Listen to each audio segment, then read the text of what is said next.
So, yan guys. Next problem tayo sa topic pa rin natin, quadratic equation. So, ito yung sinolve natin kanina. So, next problem tayo. Sana nakita nyo to. So, in the equation, 3x squared plus 4x plus 2h minus 5. So, ito na yung equation na quadratic equation natin.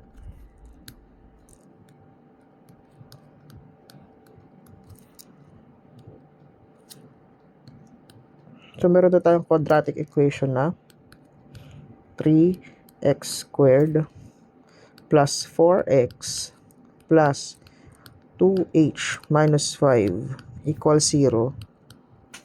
Find h if the product of the roots is 4. So, hanapin daw natin yung find the h if the product of the roots, so x1, x2 is equal to 4. So, ayan guys. So, alamin muna natin, ano ba yung a dyan? Yung a dyan, syempre yung 3. Yung b is equal to 4. At yung constant natin, itong 2h minus 5. So, kapag sinabi kasi natin product of the roots, di ba, sabi natin sa kayo na na-discuss natin is c over a. So, ano ba yan? Substitute na tayo. 4 is equal to c. 2h minus 5 over a, which is 3. So, yan guys. Ito yung product of the roots natin. Ano ba yung c net? Di ba, in-identify na natin na yung c dito sa equation is yung 2h minus 5. Yung a is equal to 3. So, ito na siya.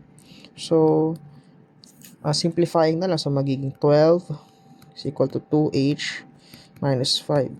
So, 17 is equal to 2h. So, yung h natin is 17 over 2. So, ganyan lang try solve guys.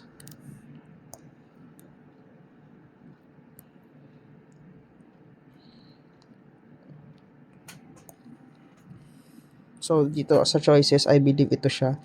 Letter C. 17 over 2. Okay? So, next problem. Okay, find K. So that the expression kx squared minus 3x plus 9 is a perfect square. So, ito ulit yung ayon sa problem. Ito daw, quadratic equation natin is kx squared minus 3kx plus 9 equals 0. So, find k daw. Find k. So, that daw itong expression na to is a perfect square. Sige. Paano ba sinusolve yung ganito? Kapag sinabi nating perfect square,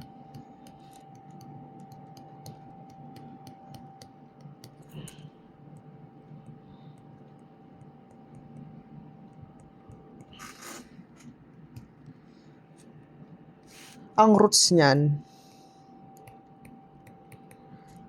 are equal. Roots are equal. Pag sinabing roots are equal, isa lang roots mo. Kunwari, ang bali lang x mo is 3 lang. So, ganun lang siya.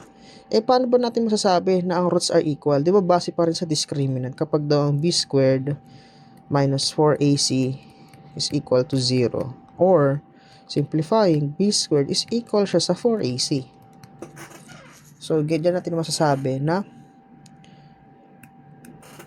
perfect square yung quadratic equation.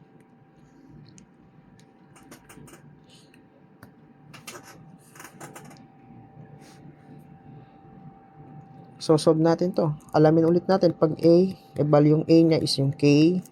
Yung B niya is negative 3K. Then yung C is equal to 9. Sabi natin, B squared is equal to 4AC. So, B squared natin is negative 3K squared is equal siya sa 4. Yung A natin is K. C natin is 9.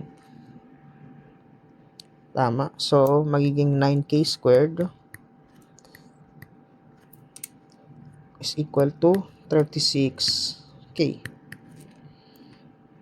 pwede mo siyang quadratic equation 9k squared minus 36k equals 0. So, magkakaroon tayo ng k1 is equal to negative 4, k is equal to 4.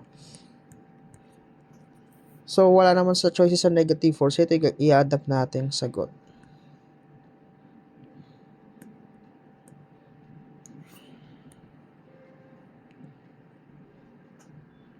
So, I believe sa choices, k is equal to 4.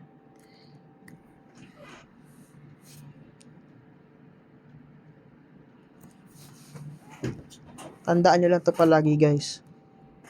Yung mga binanggit nating ng properties of the discriminant.